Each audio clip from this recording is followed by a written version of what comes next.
حضرت نوح علیہ السلام اپنی قوم کو سمجھا رہے ہیں، ایک اللہ کی طرف بلا رہے ہیں۔ قوم والے حضرت نوح کے بارے میں کیا کہہ رہے ہیں؟ اللہ تعالیٰ اس کا نقشہ کھینچ رہا ہے۔ فقال الملأ الذین کفروا من قومه ما نراک الا بشرا مثلنا، اے نوح ہم تو تمہیں اپنی طرح بشر ہی سمجھتے ہیں، انسان ہی ہم تمہیں دیکھتے ہیں۔ قوم کے بڑے بڑے کافر سرداروں نے کہا، اے نوح تو کس نبوت کا دعویٰ کرتا ہے، کس رسالت کا دعویٰ کرتا ہے؟ تو ہماری طرح انسان ہے، بھلا انسان بھی کوئی نبی ہو سکتا ہے، انسان بھی کوئی رسول ہو سکتا ہے۔ ان کے تصور سے یہ چیز بالاتر تھی کہ کوئی انسان ہو کر کے نبوت و رسالت اپنے اندر جمع کرے۔ رسول اکرم صلی اللہ علیہ وسلم کے بارے میں بھی مکہ کے کافر یہی کہا کرتے تھے، ما لہذا الرسول، یہ کیسے رسول ہو سکتے ہیں، یاکل الطعام ویمشی فی الاسواق، یہ تو کھانا بھی کھاتے ہیں اور بازاروں میں بھی ہماری طرح ٹہلا کرتے ہیں۔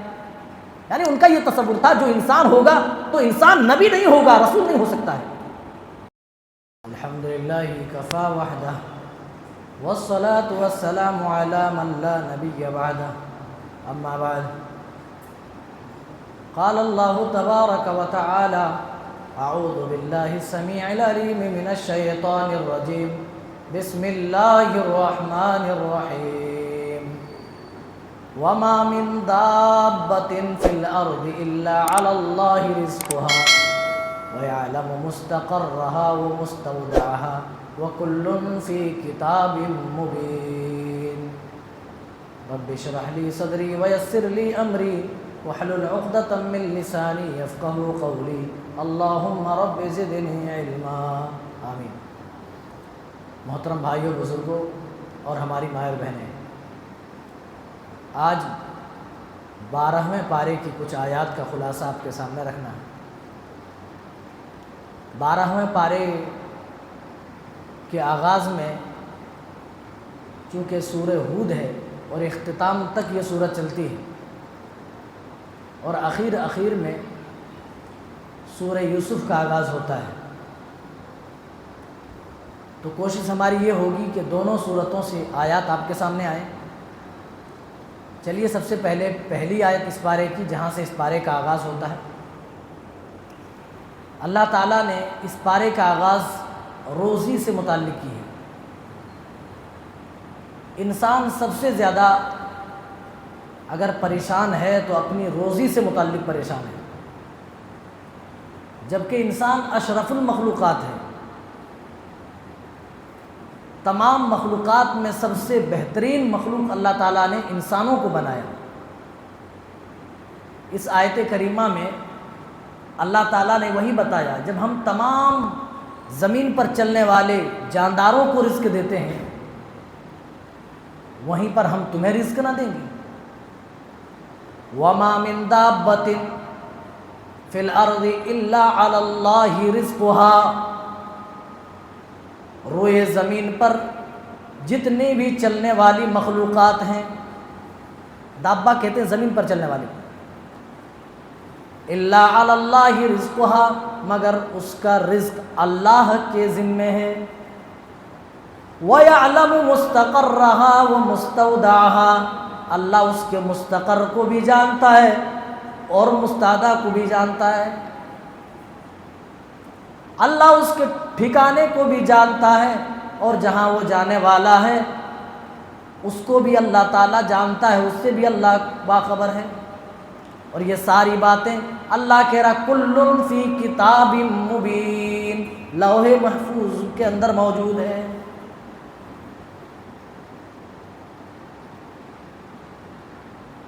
پیارے نبی صلی اللہ علیہ وسلم ایک حدیث میں فرما رہے ہیں، لو انکم تتوکلون علی اللہ حق توکلہ لرزقکم کما یرزق الطیر تغدو خماسا وتروح بطانا، تم اللہ پر ویسے اگر توکل کر لو، ویسے اللہ پر بھروسہ رکھو جیسے بھروسہ رکھنے کا حق ہے، لرزقکم کما یرزق الطیر، تو اللہ تعالیٰ تمہیں بھی ایسے ہی روزی دے گا جیسے پرندوں کو روزی دیتا ہے، تغدو خماسا، وہ اپنے گھونسلوں سے صبح سویرے بھوکے پیٹ نکلتے ہیں، وَتَرُوهُ بِطَانًا، اور شام کے وقت جب اپنے آشیانوں کے جانب پرندے آتے ہیں تو شکم سیر ہوتے ہیں، ان کے پیٹ بھرے ہوئے ہوتے ہیں۔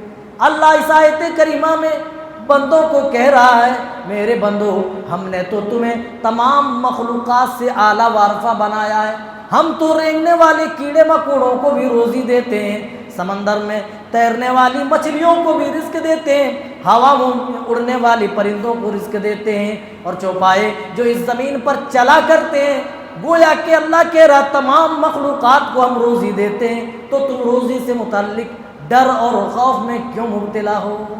روزی کہاں سے آئے گی؟ انسان کیا کمائے گا، کیا کھائے گا؟ الا علی اللہ رزقها، یہ اللہ کے ذمے ہے، اللہ ہی روزی پہنچانے والا ہے۔ انسان کو روزی سے متعلق فکر مند ہونے کی ضرورت نہیں۔ اللہ فرما رہا ہے ایک جگہ، وَمَن يَتَّقِ اللَّهَ يَجْعَل لَّهُ مَخْرَجًا، تم اپنے سینوں کے اندر اللہ کا ڈر پیدا کر لو، يَجْعَل لَّهُ مَخْرَجًا، اللہ تعالیٰ تمہارے لیے راستے ہموار کر دے گا، وَيَرْزُقْهُ مِنْ حَيْثُ لَا يَحْتَسِبُ، اور تمہیں ایسی ایسی جگہوں سے رزق دے گا جہاں سے تمہارا گمان بھی نہیں ہوگا، تم نے سوچا بھی نہیں ہوگا کہ یہاں سے روزی ملے گی، لیکن اللہ تعالیٰ وہاں سے تمہیں روزی دے گا، بشرط یہ کہ دل کے اندر اللہ کا ڈر ہونا چاہیے، آدمی کا دل تقوی سے معمور ہونا چاہیے۔ اللہ کہہ رہا ہم تمہاری لیے نکلنے کا راستہ فراہم کر دیں گے اور ایسی جگہ سے تمہیں روزیاں عطا کریں گے جس کے بارے میں تم نے کبھی نہیں سوچا ہوگا کہ یہاں سے بھی روزی ملے گی، لیکن وہاں سے ہم تمہیں روزی دیں گے۔ اب اس کے بعد اللہ تعالیٰ اپنی نعمتوں کے بارے میں ذکر فرماتا ہے، وَلَئِنْ أَذَقْنَا الْإِنسَانَ مِنَّا رَحْمَةً، اگر ہم کسی کو اپنی نعمت کا مزہ چکھاتے ہیں، ثُمَّ نَزَعْنَاهُ مِنْهُ، پھر ہم اس نعمت کو واپس لے لیتے ہیں۔ نعمتیں عطا کرنے والا کون ہے؟ اللہ تعالیٰ۔ اگر وہ اپنی عطا کردہ نعمت واپس لے لے تو بندے کو اس پر کوئی اعتراض نہیں ہونا چاہیے۔ اللہ وہی کہہ رہا ہے، وَلَئِنْ أَذَقْنَا الْإِنسَانَ مِنَّا رَحْمَةً ثُمَّ نَزَعْنَاهَا مِنْهُ إِنَّهُ لَيَئُوسٌ كَفُورٌ، جب ہم انسانوں کو کسی اپنی نعمت کا مزہ چکھاتے ہیں پھر بعد میں اسے ہم واپس لے لیتے ہیں، إِنَّهُ لَيَئُوسٌ كَفُورٌ، تو انسان تو مایوس ہو جاتا ہے، انسان تھک ہار کر کے بیٹھ جاتا ہے، کفور، اور انسان ناشکری پر آمادہ ہو جاتا ہے، انسان ناشکرا ہو جاتا ہے جب ہم کوئی نعمت دے کر کے واپس لے لیتے ہیں۔ اسی آیت کریمہ میں آگے بیان کر رہا ہے، وَلَئِنْ أَذَقْنَاهُ نَعْمَاءَ بَعْدَ ضَرَّاءَ مَسَّتْهُ لَيَقُولَنَّ ذَهَبَ السَّيِّئَاتُ عَنِّي إِنَّهُ لَفَرِحٌ فَخُورٌ، اور جب ہم اپنی نعمت کا مزہ چکھاتے ہیں اس سختی کے بعد، اس مصیبت کے بعد جو اس سے پہلے اس کے اوپر آئی تھی، لَيَقُولَنَّ، تو وہ بندہ سریعام کہتا پھرتا ہے، ذَهَبَ السَّيِّئَاتُ عَنِّي، مجھ سے ساری بلائیں ختم ہو گئی، ساری تکلیفیں جاتی رہیں، میرے پاس اب کوئی مصیبت ہی نہیں رہی۔ إِنَّهُ لَفَرِحٌ فَخُورٌ، یہ تو بڑا اترانے والا، بڑا شیخی خور ہے۔ انسان کو اگر کوئی نعمت مل جائے مشکلوں کے بعد تو انسان تکبر کرنے لگتا ہے، اترانے لگتا ہے، وہی اللہ نے کہا جب ہم رحمت کا مزہ چکھا کر، نعمت کا مزہ چکھا کر واپس لے لیں تو انسان ناشکرا ہو جاتا ہے، ناشکری پر آمادہ ہو جاتا ہے، اور جب اس کی مصیبتیں دور کر کے ہم کوئی نعمت کا مزہ چکھا دیں تو انسان بے پرواہ ہو جاتا ہے۔ بے پرواہ اس قدر ہوتا ہے وہ کہنے لگتا ہے، ذَهَبَ السَّيِّئَاتُ عَنِّي، مجھ سے میری ساری تکلیفیں ختم ہو گئی، ساری مصیبتیں دور ہو گئی، سارے رنج، ساری تکالیفیں اب میرے پاس رہی ہی نہیں۔ اللہ نے کہا، إِنَّهُ لَيَئُوسٌ كَفُورٌ، إِنَّهُ لَفَرِحٌ فَخُورٌ، بندہ اترانے لگتا ہے، تکبر کرنے والا ہو جاتا ہے، شیخی خور ہو جاتا ہے، ڈینگ ہانکنے والا بن جاتا ہے۔ یہی انسانوں کی صفت۔ جبکہ مومنین کے بارے میں اللہ کے رسول فرماتے ہیں، کبھی مومن دو حالتوں سے کبھی بھی پیچھے نہیں رہتا ہے۔ اگر ایک مومن کے پاس مصیبت پہنچتی ہے تو آنے والی مصیبت پر وہ صبر کرتا ہے اور اس پر اللہ کی طرف سے اجر پاتا ہے۔ اور اگر کوئی نعمت ملتی ہے، اللہ کی طرف سے کوئی انعام و فیضان ملتا ہے تو اس پر رب کا شکریہ ادا کرتا ہے، تو شکریہ ادا کر کے بھی رب کے یہاں اجر عظیم کا مستحق ٹھہرتا ہے۔ دو حالتوں سے انسان، ایک مومن بندہ کبھی بھی خود کو پیچھے نہیں رکھتا، اگر کوئی نعمت ملے تو نعمت ملنے کی وجہ سے وہ شکر گزاری کرتا ہے، کوئی مصیبت آئے تو اس مصیبت پر صبر کرتا ہے، یہ مومن کی صفت ہے۔ لیکن بندہ جب نعمت کو کھو دیتا ہے، بندہ رب کا ناشکرا ہو جاتا ہے، اور جب مصیبتیں بندے سے ہٹا دیتا ہے تو انسان ان مصیبتوں کو بھول جاتا ہے، ان تکلیفوں کو بھول جاتا ہے، حتیٰ کہ وہ اترانے لگتا ہے، تکبر پر آمادہ ہو جاتا ہے، جو کہ بہت خراب چیز ہے۔ تکبر صرف اللہ کے لیے سوٹیبل ہے، یاد رکھیے۔ انما یحشر المتکبرین یوم القیامۃ کامثال الذر، قیامت کے دن متکبرین کو اللہ تعالیٰ چینٹیوں کی شکل میں حاضر کرے گا۔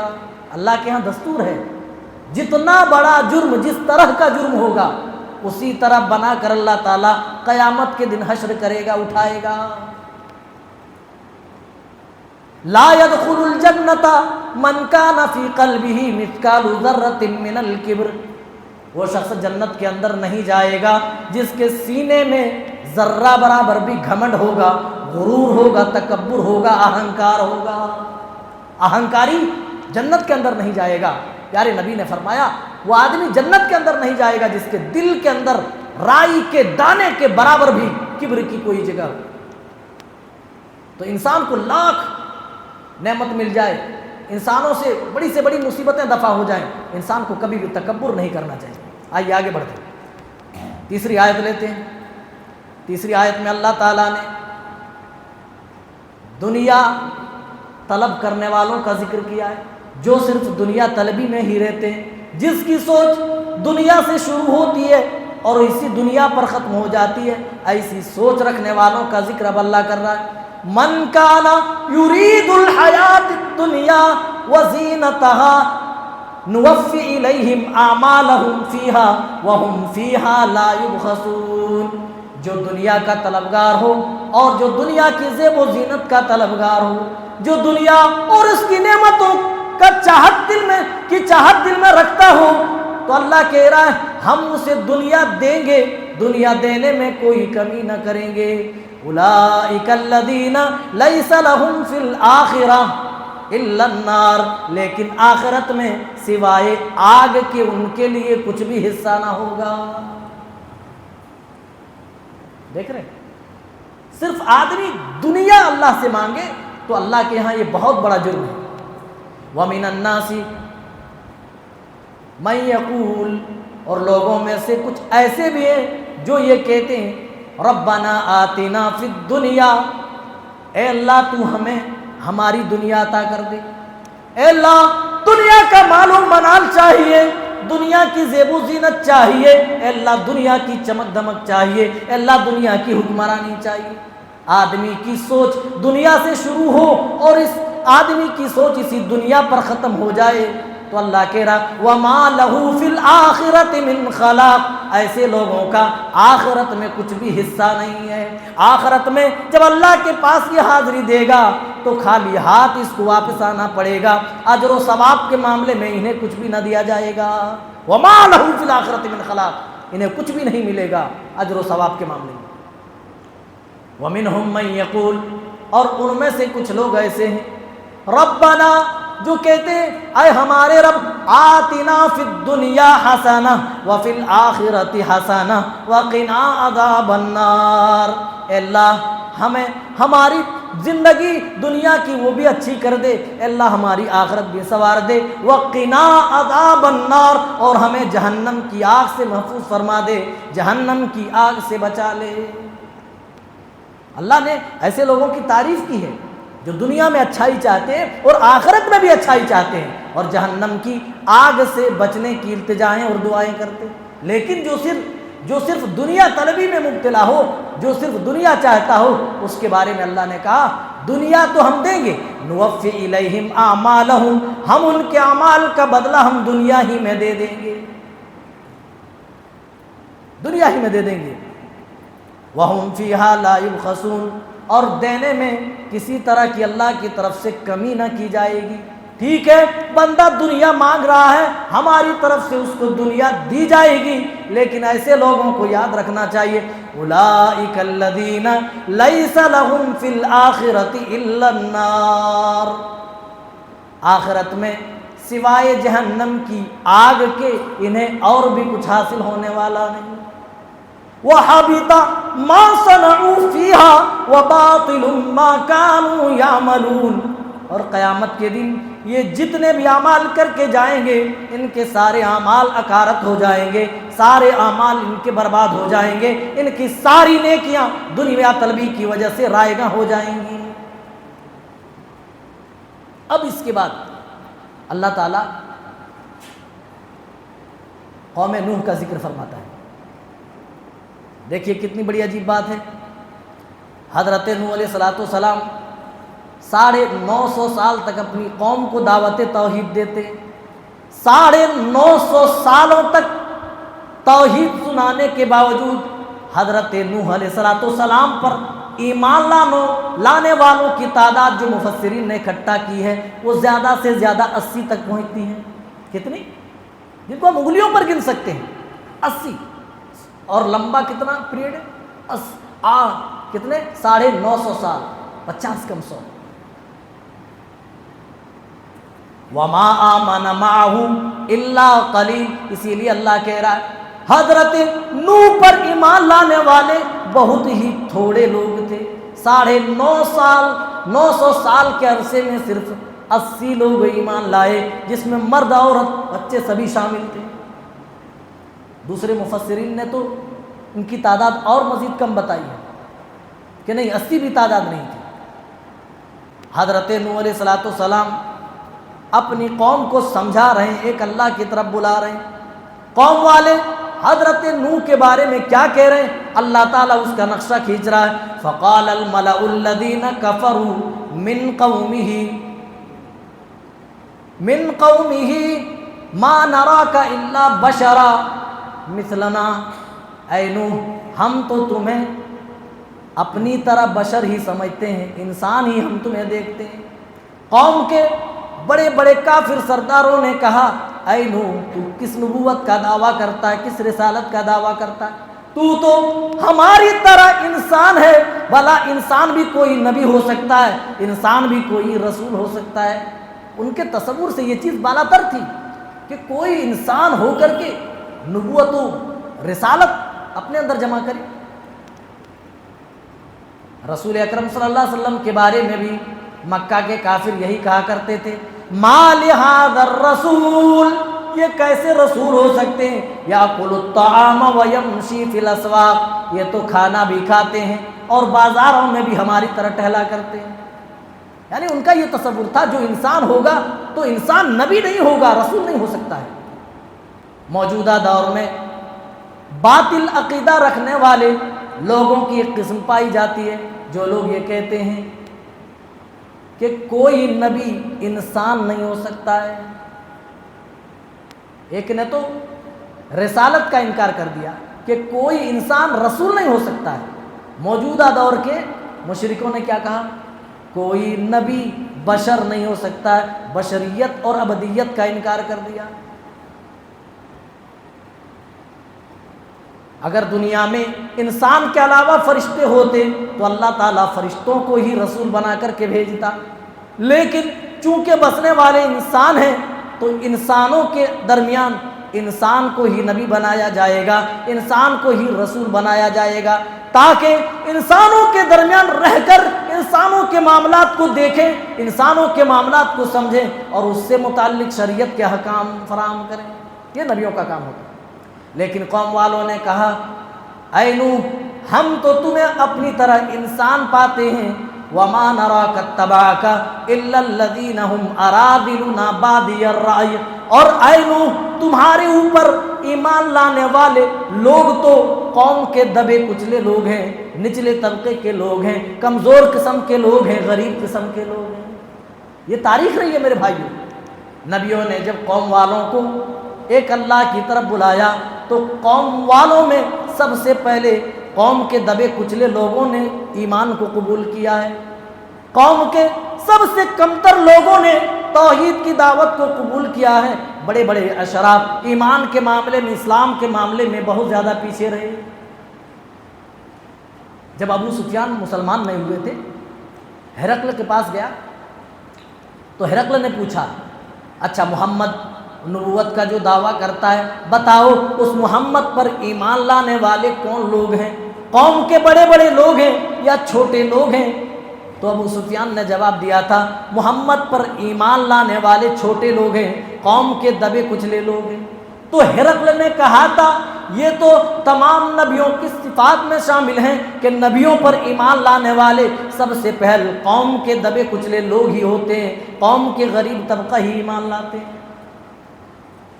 لیکن اس کو عیب سمجھ کر قوم کے بڑے بڑے سرداران حضرت نوح کو اس طریقے سے مذاق کے طور پر کہتے تھے، ہم اراذلنا الا بادی الرأی وما نرى لكم علینا من فضل، اور اے نوح تم اپنے آپ کو نبی اور رسول کہتے ہو، تم تو ہمارے اوپر فضیلت بھی نہیں رکھتے، ہم تم سے بڑے ہیں مال کے معاملے میں، حسب و نسب کے معاملے میں، جاہ و جلال کے معاملے میں، ہر معاملے میں ہم تم سے بڑے ہیں۔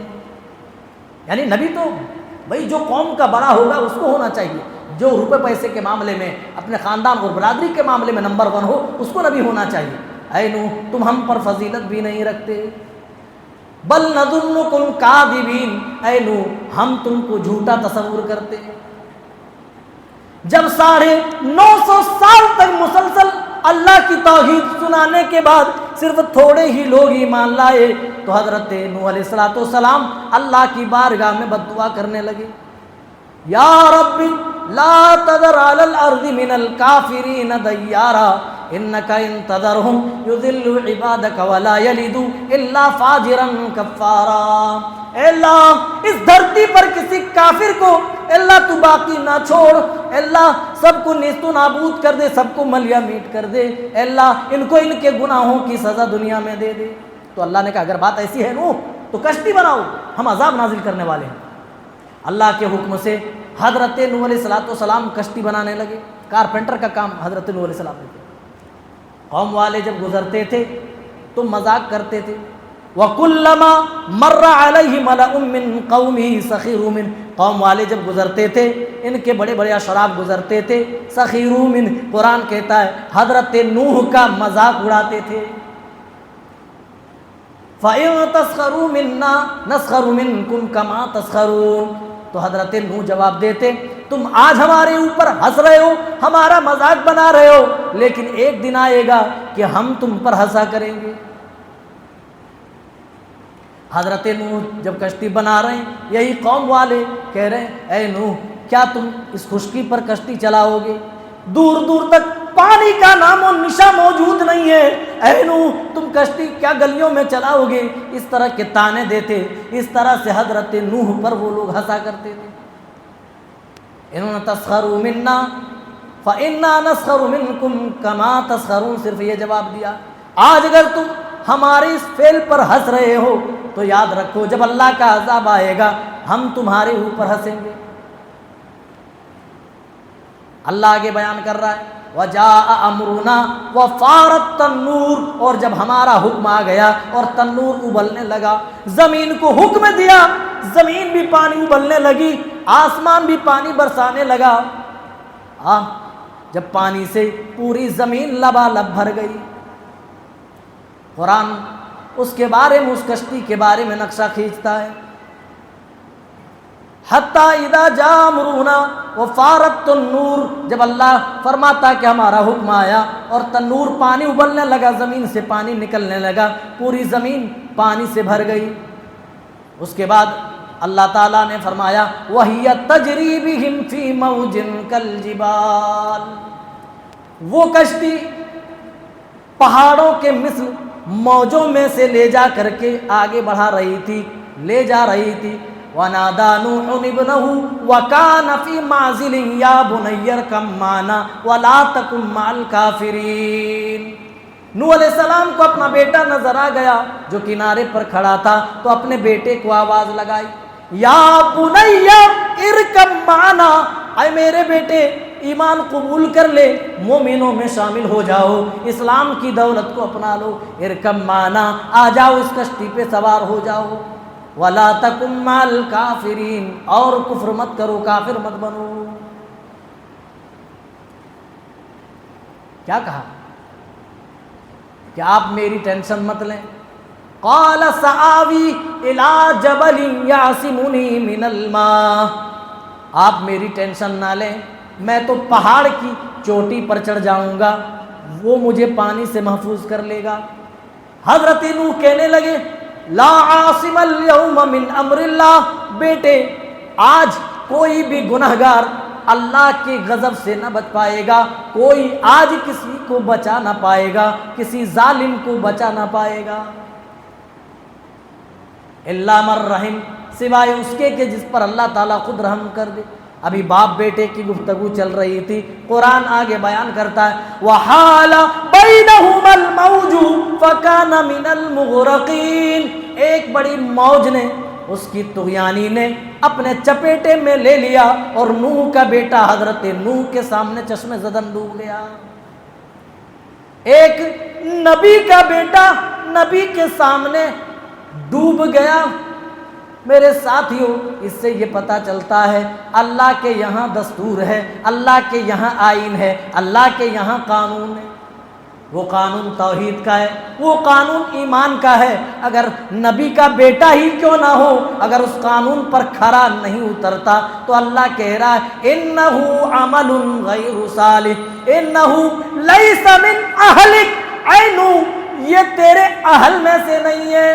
جب اللہ تعالیٰ سے حضرت نوح نے دعا کی وقال نوح ربہ، جب حضرت نوح نے اپنے رب کو پکارا یا رب ان ابنی من اہلی وان وعدک الحق وانت احکم الحاکمین، اے اللہ تو نے وعدہ کیا ہے کہ تیرے اہل والوں کو بچاؤں گا، تیرے اہل کو بچاؤں گا، تیرے گھر والوں کو بچاؤں گا۔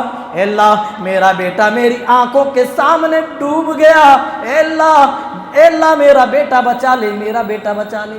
اللہ نے کیا کہا انہ لیس من اہلک، اے نوح یہ کنعان تیرا بیٹا نہیں ہے، انہ عمل غیر صالح، کیونکہ اس کے اعمال ٹھیک ٹھاک نہیں ہیں، ہمارے دستور اور آئین کے مطابق اس کے اعمال کھرے نہیں اترتے، اس کے پاس ایمان نہیں ہے، اس کے پاس توحید نہیں ہے۔ فلا تسألنی عن شیء، اے نوح ایسی چیزوں کے بارے میں مجھ سے دعا مت کرو، مجھ سے سوال مت کرو جس کے بارے میں تم علم نہیں رکھتے، جس کے بارے میں تم نہیں جانتے۔ انی اعیدک ان تکون من الجاہلین، اے نوح میں تمہیں نصیحت کر رہا ہوں، میں تمہیں نصیحت کر رہا ہوں، ایسی چیزوں کی فرمائش کر کے اللہ تعالیٰ کے یہاں تم جاہل مت بنو۔ جیسے ہی حضرت نوح علیہ السلام کو لگا کہ واقعی غلطی ہو گئی ہے، تو حضرت نوح علیہ السلام نے غلطی کی مغفرت مانگی، اے اللہ تو مجھے معاف کر دے۔ کہنے لگے رب انی اعوذ بک ان اسألک ما لیس لی بہ علم والا تغفر لی وترحمنی اکن من الخاسرین، اے اللہ میں پناہ مانگتا ہوں اس چیز سے، اس سوال سے، اے اللہ جس کے بارے میں مجھے علم نہیں، وَإِلَّا تَغْفِرْ لِي، اے اللہ اگر تو نے میری مغفرت نہ فرمائی، وَتَرْحَمْنِي اور میرے اوپر رحم نہ فرمایا، وَلَأَكُن مِّنَ الْخَاسِرِينَ تو میں نقصان اٹھانے والوں میں سے ہو جاؤں گا۔ کیا سبق ملتا میرے بھائی؟ اللہ کے ہاں یہ حسب و نسب، یہ برادری کچھ کام نہیں آئے گا، یہ مالداری، یہ دولت، یہ کچھ کام آنے والا نہیں ہے، سب کچھ یہ دنیا کی چیزیں ہیں، دنیا میں دھری رہ جائیں گی۔ اللہ کے یہاں کوئی چیز کام آنے والی ہے، وہ ایمان کام آئے گا، وہ توحید کام آئے گی، اچھے اعمال کارگر ہوں گے، ورنہ کوئی کتنا بڑا ہو اللہ کے یہاں اس کی کوئی اہمیت نہیں ہے۔ اگر اس کے پاس ایمان نہیں ہے، توحید نہیں ہے، اچھے اعمال نہیں ہے، تو اللہ کہہ رہا ہے کتنا ہی بڑا خاندان سے تعلق رکھتا ہو، اللہ کے یہاں وہ مجرم ہی ٹھہرے گا۔ اس کے بعد اللہ تعالیٰ نے حضرت ابراہیم کا بھی ذکر کیا اس بارے میں۔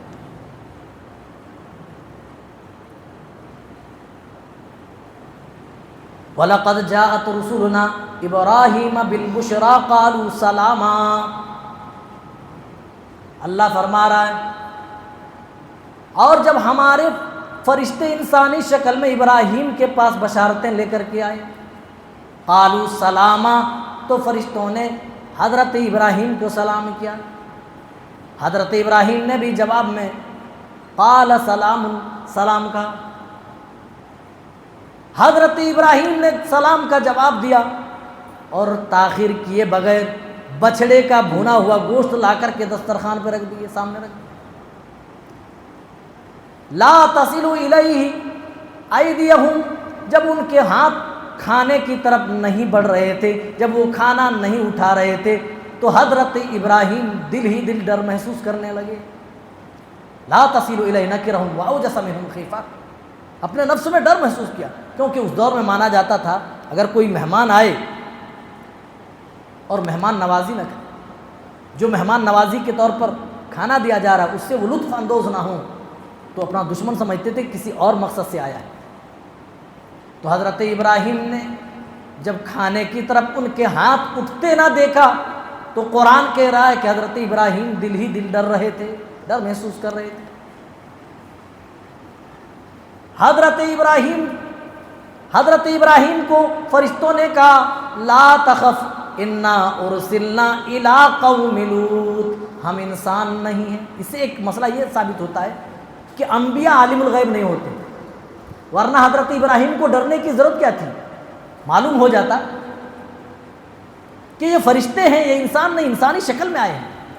پھر گائے کا بچڑا ذبح کر کے اس کا بھنا ہوا گوشت سامنے پروسنے کی بھی ضرورت نہیں تھی، کیونکہ حضرت ابراہیم اچھی طرح جانتے ہیں کہ فرشتوں کو کھانے پینے اور دیگر ضروریات کی حاجت نہیں ہے، جس طرح ہماری ضرورتیں ہیں، کھانا پینا، پھر قضاء حاجت وغیرہ، سونا وغیرہ، فرشتوں کو ان سب چیزوں کی حاجت نہیں۔ اگر نبیوں کو علم غیب حاصل ہوتا تو حضرت ابراہیم کو یہ چیز پہلے سے معلوم ہونی چاہیے تھی، لیکن حضرت ابراہیم تو یہاں جب ہاتھ بڑھتے نہیں دیکھ رہے تو حضرت ابراہیم من ہی من ڈر رہے۔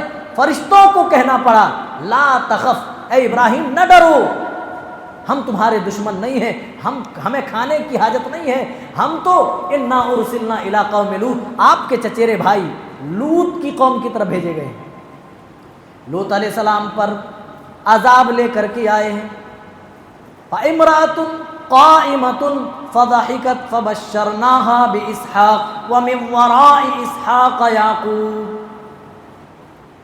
قرآن کہہ رہا ہے کہ وہیں پر حضرت ابراہیم علیہ السلام کی بیوی کھڑی تھی جو کھڑی ہو کر مسکرا رہی تھی۔ فَبَشَّرْنَاهَا بِإِسْحَاقَ، تو ہم نے ان کو اسحاق کی بشارت دی۔ قالت، کہنے لگی اَأَلِدُ أَنَا عَجُوزٌ وَهَذَا بَعْلِي شَيْخًا، کیا مجھے بچہ ہوگا جب کہ میں بڑھیا ہو چکی ہوں؟ انا عجوز، میں بڑھیا ہو چکی ہوں، وَهَذَا بَعْلِي شَيْخًا، اور میرے شوہر حضرت ابراہیم بھی بڑی عمر کو پہنچ گئی، نہ میں جوان رہی نہ میرے شوہر حضرت ابراہیم جوان رہے، اَأَلِدُ، بھلا میں کیسے بچہ پیدا کر سکتی ہوں؟ فرشتے کہنے لگے قالوا اتعجبین من امر اللہ، کیا تم اللہ کی قدرت پر تعجب کرتی ہو؟ اللہ کی قدرت پر تعجب کرتی ہو، جبکہ اللہ کسی کام کو کرنے کے لیے صرف کن کہہ دے تو کافی ہوتا ہے۔ اچھا، فبشرناها باسحاق ومن وراء اسحاق یعقوب، دیکھیے بیٹے کی ہی بشارت نہیں بلکہ پوتے کی بھی بشارت سنا دی کہ بچہ جو ہوگا اس کا نام اسحاق ہوگا۔ اور جو بیوی تھی وہ حضرت ہاجرہ نہیں تھی، کون تھی؟ حضرت سارہ۔ حضرت ابراہیم کی دو بیوی تھی، ایک بیوی سے حضرت اسماعیل ہیں حضرت ہاجرہ سے، اور یہ ہیں حضرت سارہ جن سے اسحاق کی بشارت اللہ تعالیٰ نے دی۔ اور پھر اسحاق سے کون پیدا ہوئے؟ حضرت یعقوب، پھر یعقوب سے بنی اسرائیل کی قوم وہیں سے شروع ہوئی۔ تو اللہ نے صرف اسحاق کی بشارت نہیں دی بلکہ اسحاق پیدا ہوگا، اسحاق کی بھی اولاد کی شکل میں یعقوب پیدا ہوں گے۔ اللہ اکبر۔ اللہ تعالیٰ کے فرشتوں نے حضرت ابراہیم کے گھر والوں کو کہا تمہارے اوپر اے اہل بیت اللہ کی رحمت اور سلامتی ہو. اہل بیت کا، جبکہ وہاں حضرت ابراہیم کی بیوی کے سوا اور کوئی نہیں تھا. ایک قوم ہماری دنیا میں ایسی بستی ہے جو قوم اہل بیت کے نام پر بنی، کالا کپڑا پہنتی ہے تو اہل بیت کے نام پہ پہنتی ہے، ماتم کرتی ہے تو اہل بیت کے نام پر ماتم کرتی ہے. لیکن ان کا کہنا ہے اہل بیت میں صرف 5 لوگ ہی داخل ہیں جن کو یہ لوگ پنجتن پاک کہتے ہیں. اللہ کے رسول، حضرت علی، حضرت فاطمہ، 3 ہو گئے، اور حسنین، حسن اور حسین، کہتے ہیں یہ 5 ہی اہل بیت میں. اور یہاں حضرت ابراہیم کو اے اہل بیت کہہ کر کے اللہ تعالیٰ خطاب کر رہا. اور یہ پہلی جگہ نہیں جہاں پر اللہ تعالیٰ نے بیوی کو اہل بیت میں شامل کیا. اچھا آپ مجھے دعوت دیں نور الدین صاحب، مع اہل و عیال، مع اہل و عیال یعنی وتھ فیملی. میں اپنی ماں کو لے کے آؤں، باپ کو لے کے آؤں، اپنے بھائیوں کو لے کے آؤں اور اپنی وائف کو چھوڑ دوں، تو آپ کیا سوچیں گے کہ بھائی میں نے ود فیملی کہا. ود فیملی کا مطلب یہی ہوتا سب سے پہلے فیملی میں بیوی آتی ہے. لیکن جنہوں نے اہل بیت کے نام پر اتنا بڑا ہوا کھڑا کیا، انہوں نے نبی کی بیویوں کو اہل بیت سے نکالا ہوا ہے. ان سے پوچھو اہل بیت میں کون شامل ہے تو صرف 5 لوگوں کا نام لیتے. بہر صورت میرے بھائیو، اس کے بعد سورہ یوسف شروع ہوتی ہے. حضرت یوسف علیہ الصلوۃ والسلام، انہی کے نام پر یہ سورہ یوسف ہے. اور اللہ نے سورت کو احسن القصص کہا. تمام قصوں میں بہترین قصہ، تمام واقعات میں بہترین واقعہ حضرت یوسف کا واقعہ. حضرت یعقوب، اسحاق کے بیٹے، حضرت ابراہیم کے بیٹے اسحاق، اور اسحاق کے بیٹے یعقوب. اور یعقوب کے کتنے بیٹے تھے؟ 12 بیٹے تھے. ایک بیوی سے کتنے تھے؟ 11. جی 11 تھے، 9 کل مل کر 11. اور دوسری بیوی سے 2، جس میں حضرت یوسف اور بنیامین تھے. حضرت یوسف نے ایک مرتبہ اپنے باپ سے کہا اذ قال لأبیہ یا ابتی انی رأیت 11 کوکبا والشمس والقمر رأیتهم لی ساجدین. اے میرے پیارے ابو جان، میں نے 11 ستاروں کو اور چاند اور سورج کو اپنی طرف میں نے سجدہ کرتے ہوئے دیکھا ہے، وہ سب میرے لیے سجدہ کر رہے ہیں. حضرت یعقوب نے کہا لا تقصص رؤیاک علی اخوتک، دیکھو اپنے بھائیوں کے سامنے ذکر مت کرنا. فیکیدوا لک کیدا، وہ سازشیں کریں گے، وہ مکر و فریب کریں گے. دیکھیے بھائی کے خلاف بتائے، لیکن کیا کہا؟ ان الشیطان للانسان عدو مبین. تمہارے بھائی تمہارے لیے دشمنی کریں گے، لیکن شیطان کے بہکاوے میں آ کر کریں گے، کیونکہ شیطان انسان کے لیے کھلا ہوا دشمن ہے. پہلے دلیل دی کہ تمہارے بھائیوں کو اگر پتہ لگ گیا تو تم سے حسد کریں گے، تمہارے پر مکر و فریب کریں گے، اس لیے بھائیوں کے سامنے ذکر مت کرنا اس خواب کا، کیونکہ انسان کے لیے شیطان کھلا ہوا دشمن ہے. حضرت یوسف کے دوسرے بھائی ہمیشہ کہا کرتے تھے اذ قالوا لیوسف واخوہ احب الی ابینا منا ونحن عصبہ ان ابانا لفی ضلال مبین. ہمارے باپ یعقوب یوسف اور بنیامین سے یعنی ان کے بھائی سے محبت کرتے ہیں، ان سے زیادہ محبت کرتے ہیں اور ہم سے کم محبت کرتے ہیں. ان ابانا لفی ضلال مبین، ہمارے ابو، ہمارے والد محترم تو اس معاملے میں صریح گمراہی میں ہیں. باپ کو کہہ دیا کہ ابو غلط کر رہے ہیں. یہ ایک بھائی فطری چیز ہے، نیچرلی ہے کہ آدمی اپنی چھوٹی اولاد سے زیادہ محبت کرتا ہے یا بڑی اولاد سے. دیکھنا آپ نے بھی دیکھا ہوگا، بڑے بیٹے سے یا چھوٹے بیٹے سے آدمی زیادہ محبت کرتا ہے. یہ فطری ہے، آدمی کے نہ چاہتے ہوئے بھی اس طرح کی محبت دل میں پیدا ہوتی ہے جس کی پکڑ اللہ کے یہاں نہیں. اولاد کے درمیان لین دین کے معاملے میں انصاف ہوگا، لیکن جو دل کا معاملہ ہے اس پر کوئی روک و پابندی نہیں ہے میرے بھائی. تو یہ لوگ کہتے تھے اذ قالوا لیوسف واخوہ، حضرت یعقوب یعنی ہمارے والد حضرت یوسف سے اور بنیامین سے زیادہ محبت کرتے.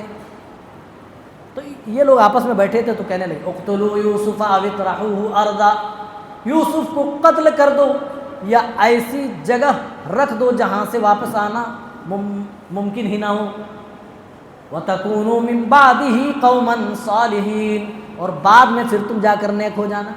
شیطان ہمیشہ انسان کو اسی بات پر اکساتا ہے، جب گناہ کی باری آتی ہے انسان کے سامنے یہی ورگلاتا ہے کہ ابھی کر لے گناہ کر لے، اچھا ہے موقع ہے، ٹھیک ہے بعد کا بعد میں دیکھا جائے گا، بعد میں توبہ کر لینا، نیک بن جانا، صالح ہو جانا۔ تو شیطان نے یوسف کے بھائیوں کو بھی اسی طرح ورگلایا، وَتَكُونُوا مِن بَعْدِهِ قَوْمًا صَالِحِينَ، یوسف کو ابھی تم قتل کر دو یا تم کسی زمین پر دور جا کر کے چھوڑاؤ، بعد میں تم نیک ہو جانا، توبہ کر لینا۔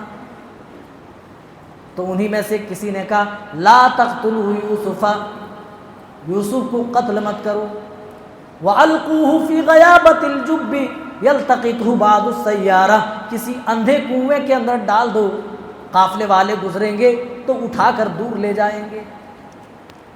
حضرت یوسف کے بھائیوں نے پلان کیا اور باپ کو جا کر منانے لگے، اے ابو جان ہم کھیلنے جاتے ہیں، ہمارے ساتھ ہمارے بھائی کو آپ نہیں بھیجتے، آپ ہم پر یقین نہیں کرتے، ہم پر اعتبار نہیں کرتے۔ حضرت یعقوب کہنے لگے اگر تم کھیلنے میں مشغول رہے اور یوسف کو اگر بھیڑیے نے کھا لیا تو کیا ہوگا؟ تو وہی بیٹے کہنے لگے نحن عصبہ، ہم تو قوت کی شکل میں ایک جماعت ہیں، پھر ہماری جوانی کہاں، ہماری طاقت پھر کس کام آنی ہے؟ ہم کس لیے ہیں بھائی؟ ہم ان کے بھائی ہیں، ہم مدد نہیں کریں گے ان کو، کھانے دیں گے بھیڑیے کو؟ حضرت یعقوب علیہ السلام نہ چاہتے ہوئے بھی یوسف کو ان کے حوالے کر دیتے ہیں۔ ان تمام بھائیوں نے حضرت یوسف کو اپنے ہاتھوں سے اندھے کنویں میں پھینک دیا، اندھے کنویں کے اندر ڈال دیا۔ اللہ تعالیٰ نے وحی فرمائی، دوسری صورت میں اس کا ذکر ملتا ہے کہ حضرت یوسف علیہ السلام کو فرشتے اپنے ہینڈ اوور لے لیتے ہیں، اور جیسے ہی قافلہ والا گزرتا ہے اس کی بالٹی میں حضرت یوسف کو ڈال دیتے، قافلے والے اس کو نکالتے ہیں اور مصر کے بازار میں لے جا کر فروخت کر دیتے ہیں، بیچ دیتے ہیں۔ خریدنے والے عزیز مصر، اور اس نیت سے خریدے کہ ہماری کوئی اولاد نہیں ہے، آگے چل کر یہ ہمارے کام آئے گا۔ اور اللہ نے فرمایا انہوں نے یہ کہا تھا یہ کام ہی نہیں آئے گا بلکہ ہم آگے چل کر ان کو اپنی اولاد میں شامل کر لیں گے، اپنا بیٹا بنا کر رکھیں گے۔ لیکن عزیز مصر کی جو بیوی تھی اس کی کچھ اور منشا تھی، اس کے من میں کچھ اور پل رہا تھا۔ اللہ تعالیٰ اس کو بھی بیان فرماتا ہے وَرَاوَدَتْهُ الَّتِي هُوَ فِي بَيْتِهَا عَن نَّفْسِهِ وَغَلَّقَتِ الْأَبْوَابَ، جس کے گھر میں حضرت یوسف تھے اسی عورت نے حضرت یوسف کو بہلانا پھسلانا شروع کر دیا۔ وَغَلَّقَتِ الْأَبْوَابَ، اور اس عورت نے تمام دروازے بند کر لیے۔ وَقَالَتْ هَيْتَ لَكَ، اور یوسف سے کہا اے یوسف آ جاؤ، گلے لگ جاؤ، مجھ سے غلط کام کرو۔ حضرت یوسف علیہ السلام نے اس وقت ایسے ماحول میں، ایسی گھڑی میں، ایسی سچویشن میں اللہ سے پناہ طلب کی۔ قال معاذ اللہ انہ ربی احسن مثواي، اس نے مجھے بہت ٹھیک ٹھاک رکھا ہے، بہت سنبھال کر کے رکھا ہے۔ واستبق الباب، قرآن کہتا ہے حضرت یوسف علیہ السلام اپنے بچاؤ کے لیے دروازے کی طرف بھاگے۔ عزیز مصر کی بیوی جس کا نام زلیخا بتایا جاتا ہے، قرآن و حدیث میں تو نام نہیں آئی، البتہ مورخین نے زلیخا نام بتایا۔ دونوں بھاگے دروازے کی، واستبق الباب وقدت قمیصه قد من دبر، دونوں دروازے کی طرف بھاگے اور حضرت یوسف علیہ السلام کا اس عورت نے کرتا پیچھے سے پھاڑ ڈالا۔ وہیں پر اس کا شوہر مل جاتا ہے، عزیز مصر سے ملاقات ہو جاتی ہے۔ یہ عورت فوراً پاسا پلٹ دیتی ہے اور الٹا حضرت یوسف پر الزام لگاتے ہوئے گواہی دیتی ہے۔ قالت ما جزاء من اراد باهلك سوءا الا ان يسجن او عذاب الیم، اے عزیز مصر اے میرے شوہر ذرا بتاؤ، اگر تمہاری بیوی پر کوئی غلط نگاہ رکھے، غلط کام کرنا چاہے تیری بیوی کے ساتھ، بتاؤ تمہاری نگاہ میں اس کے لیے کون سی سزا ہونی چاہیے؟ میں تو کہتی ہوں اس کے لیے کالی کوٹری ہونی چاہیے، جیل کی سزا ہونی چاہیے، یا کوئی ایسی سخت سزا ہونی چاہیے جو عبرتناک۔ حضرت یوسف معذرت کرنے لگے، بھائی یہی عورت تھی جو مجھے اس کام کے لیے اکسا رہی تھی، میری غلطی نہیں ہے۔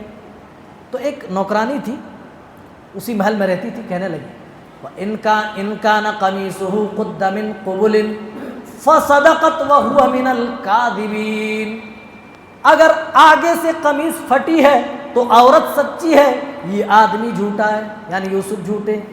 وَإِن كَانَ قَمِيصُهُ قُدَّ مِن دُبُرٍ فَكَذَبَتْ وَهُوَ مِنَ الصَّادِقِينَ، اور اگر پیچھے سے قمیص پھٹی ہے تو یہ عورت جھوٹی ہے، یہ یوسف سچے ہیں۔ قرآن کہتا ہے فَلَمَّا رَأَىٰ قَمِيصَهُ قُدَّ مِن دُبُرٍ، جب عزیز مصر نے قمیص کی جانچ پڑتال کی تو دیکھا قمیص پیچھے سے پھٹی ہے۔ قَالَ إِنَّهُ مِن كَيْدِكُنَّ إِنَّ كَيْدَكُنَّ عَظِيمٌ، عزیز مصر کہنے لگے یہ تم عورتوں کی چال بازیاں ہیں، اور تمہاری چال بازیاں تو بہت بڑی ہیں۔ اور اس وقت دیکھیے بے غیرتی کا حال دیکھیے، اپنی بیوی کو بالکل کہتے ہیں نا وقت نزاع پر غلط کام کے لیے پکڑ بھی لیا تو کیا کہا وَاسْتَغْفِرِي لِذَنبِكِ إِنَّكِ كُنْتِ مِنَ الْخَاطِئِينَ، بس اتنا کہا، اپنے گناہ کی معافی مانگ۔ یعنی لوگ گناہوں میں اس قدر ملوث ہو کر کے بے شرم بن گئے تھے کہ اتنا بڑا جرم بھی ان کی نگاہ میں کوئی جرم نہیں، بس توبہ کر، یہ تمہاری عورتوں کی چال بازی۔ اس سے زیادہ عزیز مصر نے اپنی بیوی کو کچھ نہیں کہا۔ اس سے آپ اندازہ لگا سکتے ہیں کہ کیسا ماحول تھا، بس توبہ کر۔ اگر آپ کی بیوی اگر اس طرح کوئی حرکت کرے، آپ اپنی غیرت سنبھال پائیں گے؟ دروازہ اکھاڑ دیں گے آپ۔ کوئی غیرت مند انسان یہ چیز گوارا نہیں کرے گا، لیکن صرف اتنا کہا۔ بہر صورت جب بات حضرت یوسف علیہ السلام کی آئی ہے تو سنیے، عورت پھر بھی لگی رہی کہ نہیں میں اس کو بہکاؤں گی، پھسلاؤں گی، اگر نہیں مانا تو میں اس کو جیل بھجوا کر کے رہوں گی۔ تو اللہ تعالیٰ کے حضور میں حضرت یوسف علیہ السلام نے دعا کی، قال رب السجن احب الی مما یدعوننی والا تصرف عنی کیدہن اصب الیہن واکن من الجاہلین۔ اے اللہ اس سے بہتر ہے کہ میں ان عورتوں کے مکر و فریب میں پھنسوں، اے اللہ مجھے اس سے زیادہ جیل کی زندگی عزیز ہے، جیل کی زندگی مجھے پیاری ہے۔ اے اللہ قید و بند میں ڈال دے یہ منظور ہے، لیکن ان عورتوں کی مکاری میں گرفتار ہو جاؤں، ان عورتوں کے جال میں پھنس جاؤں، اے اللہ مجھے اس بات پر گوارا نہیں ہو رہا ہے۔ تو حضرت یوسف علیہ السلام کو کہاں بھیج دیا گیا؟ جیل بھیج دیا گیا۔ یہاں سے ہم کل کنٹینیو کریں گے۔ پھر عورتوں کی جو پھر بعد میں جو مکاریاں تھیں، تمام عورتیں اسی طرح چاہتی تھی، لیکن عزیز مصر کی بیوی کو چڑھانے لگی، اور آگے اللہ تعالیٰ نے حضرت یوسف علیہ السلام سے متعلق اور کیا کیا باتیں کہیں انشاءاللہ کل کے درس میں آئیں گی۔ اللہ تعالیٰ ہم تمام کو صحیح سمجھتا فرمائے، کہنے سننے سے زیادہ ہم سب کو اچھے اعمال کی توفیق مرحمت کرے۔ آمین۔ السلام علیکم ورحمۃ اللہ وبرکاتہ۔